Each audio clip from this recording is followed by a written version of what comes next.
So I just realized I don't have my earphones in, so that I can hear the sounds. Just give me a second. Don't mind the knot. I'm too lazy to untie it. Okay, this is going to be a little loud. Okay, I'll tie it in my microphone. Good. Let's turn up the gain for a good measure. And tonight we're doing something very exciting, something that you guys very much enjoyed, and that is a book haul.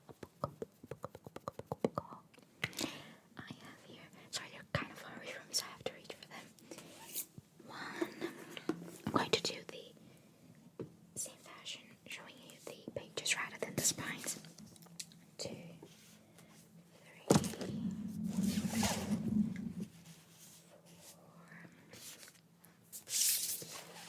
4, oops, and 5. I have here 5 books.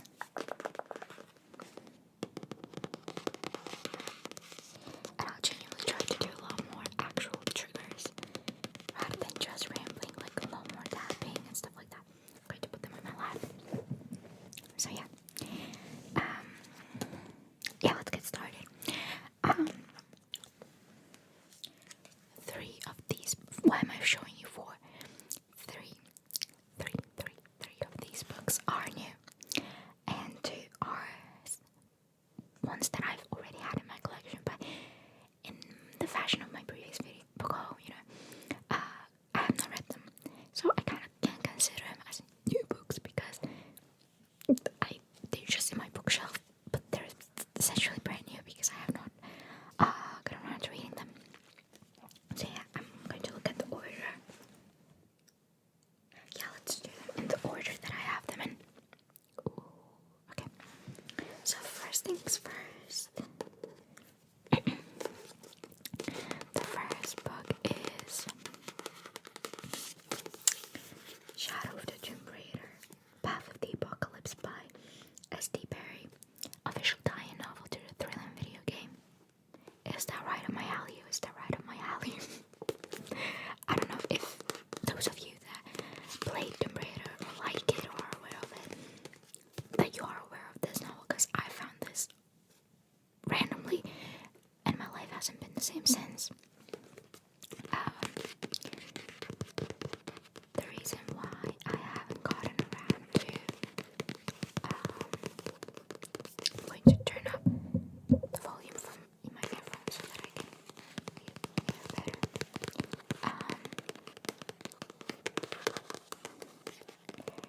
Is because I wanted to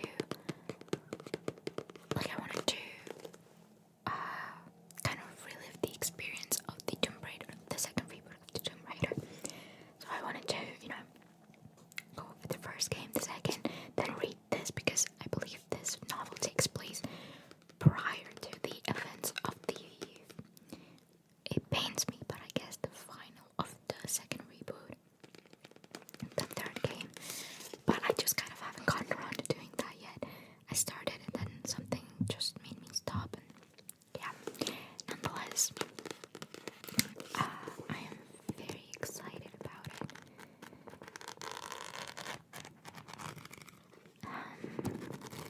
Tomb Raider is one of my favorite series, so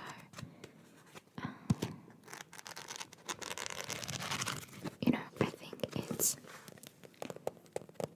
very much given that I'm very excited about this novel.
atmospheric reimagining of Edgar Allan Poe's The Fall of the House of Usher from Hugo Locus and Nebula Award-winning author T. Kingfisher. Let's read some of the reviews at the back. A grotesque romp, it takes up residence beneath your skin and refuses to leave. Caitlin Starling. T. Kingfisher spins biting wit, charm, and terror into a tale that will make your skin crawl. Poe would be proud. Brom, author of Slewfoot. A Gothic Delight. Lucy A. Snyder. I think I should have been reading the authors of the... so Caitlin Starling is a New York Times bestselling author of The Death of Jane Lawrence. Brom is an author of Slewfoot. A Gothic Delight is a comment by Lucy A. Snyder, an author of Sister, Maid, and Monster.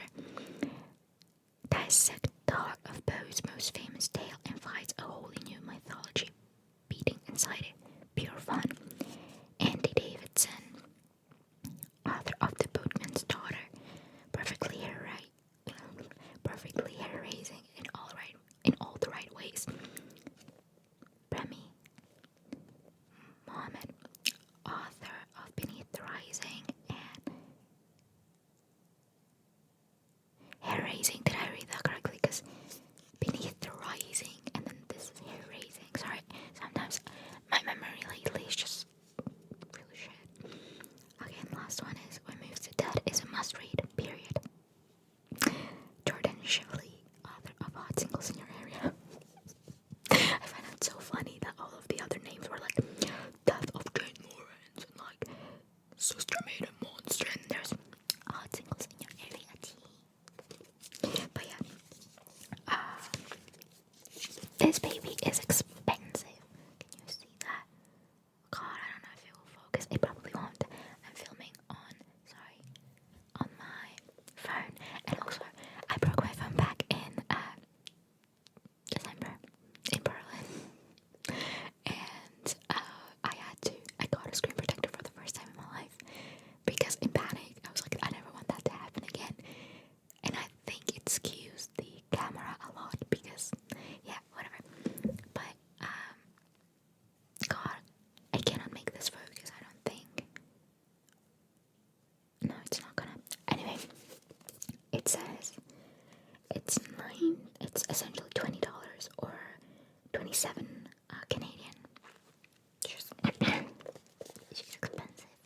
She's tiny. If I had known, it wouldn't change anything because I think this is actually only sold in hardcover. But yeah, there's the synopsis inside the sleeve, so I'm going to take off the sleeve for a second. I'm going to show you the book without the sleeve because it's stunning. Look at that reflective red, like a haunted house. I think that's stunning. That's so cute. It's very much the Gothic horror novel. Even though I feel like this would seem a lot more like a poetry book, even though it obviously doesn't have like not anything that's small and thin has to be poetry. And the spine is very pretty as well in the red chrome kind of lettering. When Moves to Dead, T. Kingfisher. Okay, and I want to show you also there's art inside. Look how cool that is. That's so cool. I love that. Rabbits seem to be an ongoing theme, and it's the same at the back. Yeah, let's put this here. Let's read the synopsis. A fluid Technicolor reimagining. Okay, it's not the same. It just started off the same. Some words are similar as the other quote in the back. A fluid Technicolor reimagining of Poe's The Fall of the House of Usher that takes no prisoners, not to be missed. Brian Evenson, I think that would be Evenson, author of Last Days. If you have read any of the books by the authors that I have mentioned, sure to let me know because I haven't heard of any of them. When Alex Easton, a retired soldier, receives word that their childhood friend Madeline Usher is dying, they race to the ancestral home of the Ushers in the remote countryside of Mauritania. What they find there is a nightmare of fungal growths and possessed wildlife surrounding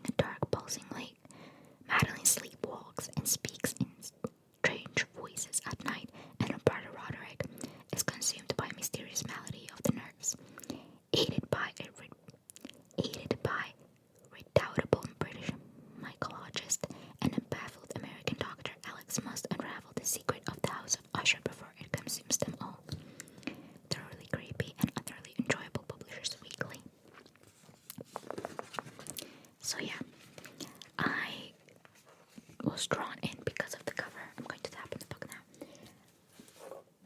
But I very much enjoy, I can't say that I like enjoy horror and stuff because I actually haven't read many horror books or anything. But I kind of enjoyed the kind of creepy, gory. I feel like I of course have my boundaries, but you know, I don't know, it seemed interesting, very intriguing. I love the cover. And also, it is, I think on Bookreads, it said that it was under the queer and LGBTQI tag as well. And I'm not sure whether, because it's not mentioned here, and it's also, I believe, not mentioned in the Goodreads synopsis, but I think I read it somewhere that there's, no, I don't know if I'm just getting this mixed up with some other book, but I think there might be some kind of, I was about to say MLM, not like the pyramid scheme, but like some homosexual romance, but I'm not sure. I'm not sure since obviously there's only Alex mentioned, but there's also them Michael Hodges and that soldier or doctor or I already forgot. So we'll see. I think it has mentioned it's going to be quite grotesque and creepy, so I'm pretty excited about it, and it's very thin. So yeah, I would say that I enjoy Edgar Allan Poe's writing. There's a great song by Unlike Pluto. Raven, I don't know, the full title is longer, but it's essentially inspired by Edgar Allan Poe's poem, something with Raven, I don't know. I also recently found out that supposedly Edgar Allan Poe married his 14-year-old niece. Willingly. So I'm not gonna say that I like the guy because I don't know anything about this and I don't want to say that, but that's something to keep in mind. But yeah, next up we have another video game book. I literally don't have anything else in my bookshelf like this. Like, these are prized possessions. Please make more books about video games. I will literally eat them up. You can literally write the story of a video game, like the narrative, into a book, and I can know it top to bottom, and I'm still gonna read it.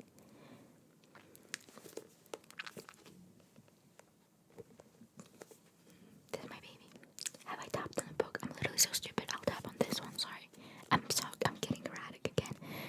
Will there be a video when I'm not an erratic menace? No. This is the Life is Strange Steph's story.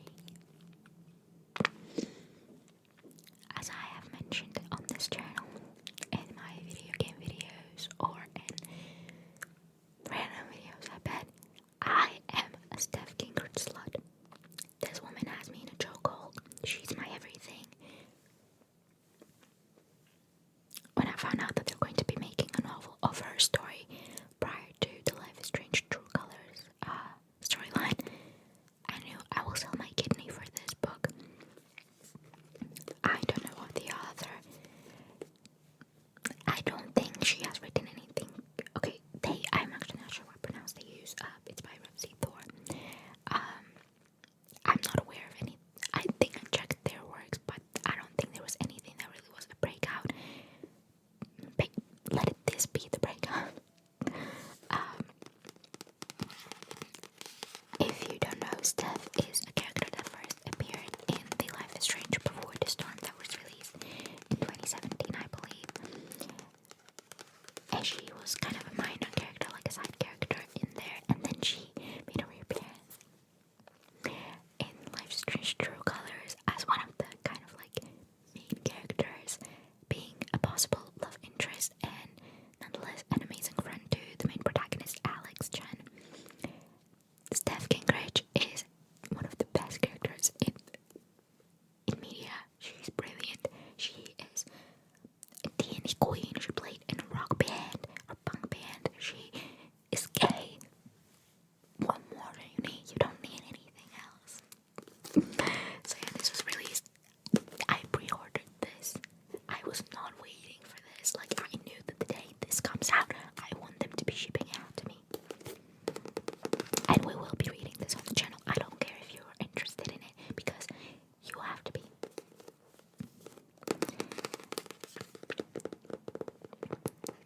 So what kind of lesbian are you? The kind that likes girls? Same. Let's see what is written here. Steph Gingrich has finally run out of couches to serve. Now she's back at her dad's place in Seattle to figure out what she wants to do with the rest of her life. Steph fills her time working at the local gamer cafe during the day and running RPG sessions at night. That is until Izzy whirls into Steph's existence clutching a crumpled stack of band posters. Izzy is electric, a punk, a girl who likes girls, and a hella good guitarist. Turns out the punk life is exactly what Steph needs.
this is what the spine looks like. It's very big. It's very big. It's pretty thick as well.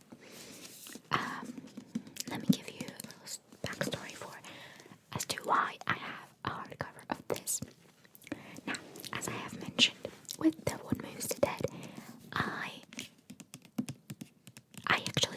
I've known of Belladonna prior to What Moves to Dead. I've seen this in bookstores, and I was immediately drawn to it due to the cover and everything, and I was like, I'm gonna come back for you. I did in the end.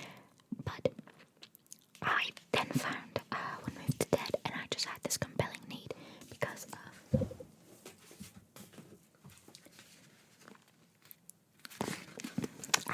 I think it has a similar vibe, you know. It might just be that there's animals and like plants, fungi on the cover, but you know. And because What Moves to Dead was not available anywhere for me, I had to order it, and I didn't check the dimensions. And because it's only available in hardback, I thought it's going to be like a regular big hardback. So something in me, even though I don't really care about these things, but something in me was like, no, you have to buy a hardback of this as well. So I did. And then it came and I was like, what the hell? This is giant. And that is so tiny. I didn't check the dimensions, it's on me. I probably would have been fine if I bought the paperback, but because at least it would have been similar size, but never mind. I don't mind hardback covers. I know some people actually really dislike them. I don't. I don't have anything against them. I quite frankly quite enjoy them. The only reason why I don't like them, or like the cons of them for me, are that if you're moving and you want to move your books and you're for example moving countries and stuff like that, you cannot just drive, you know, you have to like put them in your luggage or like in boxes. It's heavy, it's stupidly heavy, or like you're flying for for a vacation somewhere and you want to bring books, but they're back, they're going to weigh a lot. Like I feel like the weight and probably like the size that you cannot fit it everywhere is the worst. But otherwise I do like hardback books and I quite enjoy reading them. I enjoy that I don't break the spines, because I used to be horrible that I would like, if I broke the spine in or whatever, if it just looked busted, I would buy a new copy. I'm not like that anymore. I'm broke now. I was a child back then. That was loud, I'm sorry. But yeah, that's about that. Let's read the blurb and I'll tell you what I know of the book. For as long as Signa Farrow has been alive, the people in her life have fallen like stars. Orphaned as a baby, 19-year-old Signa has been raised by a string of guardians, each more interested in her wealth than her well-being, and each has met an untimely death. Untimely end, but it's the same thing. Her remaining relatives are the elusive Hawthorns, an eccentric family living at the Thorn Grove, an estate both glittering and gloomy. Its patriarch mourns his late wife through wild parties, while his son grapples for control of the family's wanting reputation. Sorry, waning, not wanting. waning reputation, and his daughter suffers from a mysterious illness. But when their mother's restless spirit appears, claiming she was poisoned, Signa realizes that the family she depends on could be in grave danger, and enlists the help of a surly stable boy to hunt down the killer. Signa's best chance of uncovering the murderer, though, is in alliance with Death himself, a fascinating, dangerous shadow who has never been far from her side. Though he's made her life a living hell, Death shows Signa that their growing connection may be more powerful and more irresistible than she ever dared imagine. From the New York Times bestselling author Adeline Grace, Belladonna brings to life highly romantic, Gothic-infused world of wealth, desire, and betrayal. Now, my best friend has started reading this, and from what she told me, essentially it's about Signa, who I don't think this is extremely spoilery, but if you don't want to hear anything apart from the blurb, then go ahead and click off the video. It's not going to be too spoilery, but I'm going to say some things and also explain the title, because I think that's very cool. Essentially, I'm going to take off the sleeve and tap on the book itself. It has a beautiful, like, blonde shade. Slightly, I don't know what color this would be. Pretty decent colors, but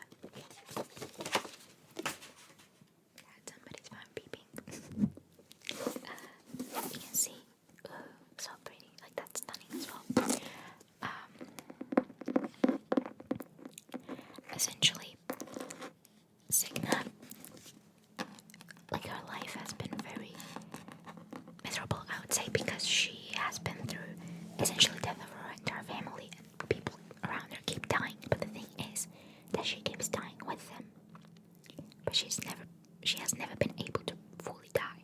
Like whenever she actually gets to that point of being on the brink of life, like the edge between life and death, she always is brought back, and she has never passed away, unlike everyone around her who has always been killed by whatever, And she obviously, finds out that there's like murder and stuff like that. She enlists Death himself to help her and stuff like that. And the thing is, the reason why it's called belladonna is because belladonna is actually, it's deemed the European's most poisonous plant. And Signa actually is one who uses this plant, I don't know what kind of fruit it is. I think something similar to blackberries, like a berry type fruit that this plant produces that is highly toxic, and essentially she takes these berries, or I believe it's berries, please correct me if I'm wrong, but she takes belladonna to momentarily die, like it genuinely does poison her, and she gets to that stage between life and death, where she meets Death himself, and she kind of keeps doing this. I believe she keeps doing this to also kind of like, have those team meetings and being like, so what's new? What are we on? How are we progressing and stuff like that. And I don't know, I find that so cool because I've never known of the plant. So hearing that, I think it's very clever. Okay, maybe a lot of people know about belladonna, but I didn't. And I think when people say belladonna, you don't think of the plant, but maybe something different. So yeah. I'm very much in love with the cover, and I think the premise could be fun. It's been a minute since I read like a fantasy book. Like if I can call this even a fantasy, or more like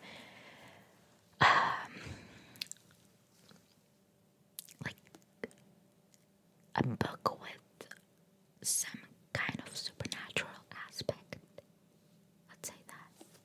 Because obviously it's like a Grim Reaper, right? Okay, and the last one is complete opposite. It's the Exploration Faucet, Journey to the Lost City of Zed. I believe this is like,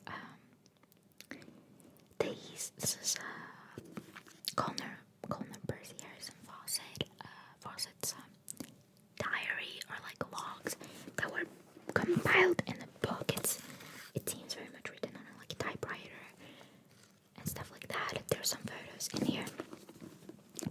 Now, I know this might not be everybody's cup of tea, and also I wanna kind of give a disclaimer. I am very much interested in like adventurers and like what would they be called? Like, I mean archaeologists and explorers. Yeah, but I'm interested in ancient cities and ancient civilizations and all of that. And I like the mystery of lost cities and people looking for them. But that being said, I'm not claiming that I'm like a fan of them and that I like what they were doing, because many of them were there for the money and for the fame, and they ruined the tribes and the civilizations that they found, and they treated them like savages and stuff like that. So I don't want to claim that I'm a fan of any. I don't know much about Percy Harrison Fawcett. I read the other book by, no, I don't remember his name, or like that the journey of like trying to, the guy that decided, the journalist that decided to look for the lost city of Zed, because Percy Harrison Fawcett has been on the case of trying to find the lost city of Zed for many years, and then in, I believe, 1925, he claimed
if you were, if the expedition took a long time and you ran out of food, if possible, you have to be able to think. Or was it the other way around? I'm claiming that they chose people that they didn't have any emotional attachment to, so that they could leave them behind, so that they wouldn't be slowing them down. And I was about to say that oftentimes, if it's possible, you might have to think of them as food, because you have to keep living, and if that person's done for, But I think there was something about the cannibalism, but yeah, anyway, point is, it's not common that they would take their sons or their son's best friend, because obviously, paid it, and it's that much more cruel that he never returned, neither did his son or the best friend that was about to be married, actually. He had a fiance, I believe. And it's just, I've been so intrigued by what happened to Percy Harrison Fawcett. Yet again, I don't know much about him, so I cannot say whether he did awful things or he was one of the somewhat better ones. All I remember about him was that he was vegetarian, I believe, and also that he quite despised other explorers, treating the tribes and the natives of the Amazon rainforest as savages. He found that inhumane, and he was, I believe, one of those that was very, I would say, like, friendly, or just very respectful to the tribes, and try to accommodate their needs and respect their traditions, and not treat them as like people that are basically animals. So yeah, and essentially I'm just very intrigued of, what could have happened to him, and in general, his contributions to mapping of, I believe, South America.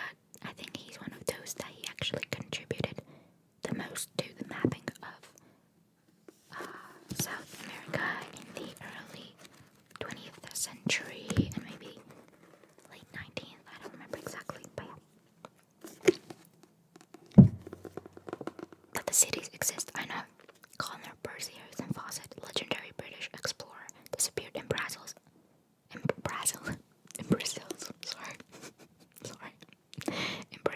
unknown and unexplored territory in 1925.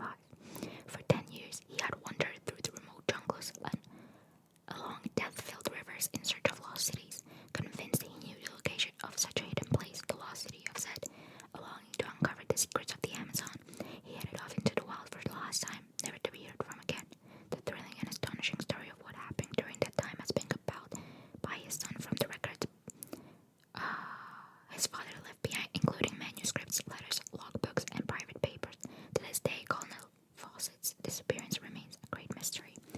He had more than one son. I believe his oldest was his name Jack. I don't remember exactly when with him, but I believe he had a younger son, Brian, or something like that. That compiled these. And if you want more insight on, like, a very interesting fact is, I really don't remember the guy's name, I'm so sorry, the one that, I believe David something, that wrote the Lost City of Zed, something like that. In the book, he actually gets in contact with some of Percy Harrison Fawcett's descendants. Is it his granddaughter? I don't remember, but I believe that she tells him about a ring that was, I believe, Colonel's, and that ring out of nowhere appeared in an auction in some city, or like some market, which is like, he never took that ring off, I believe. So it was so weird that that ring suddenly popped up. Of course, somebody could have found it, like some of the natives, or like people who lived nearby the forest. They could have wandered in and found a ring, and they thought it could be valuable, so they tried to sell it.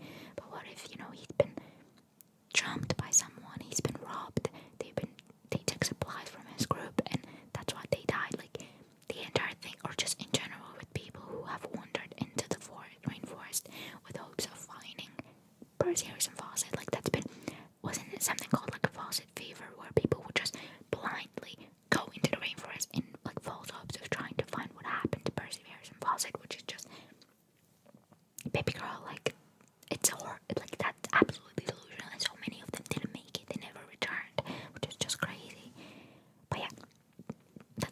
kind of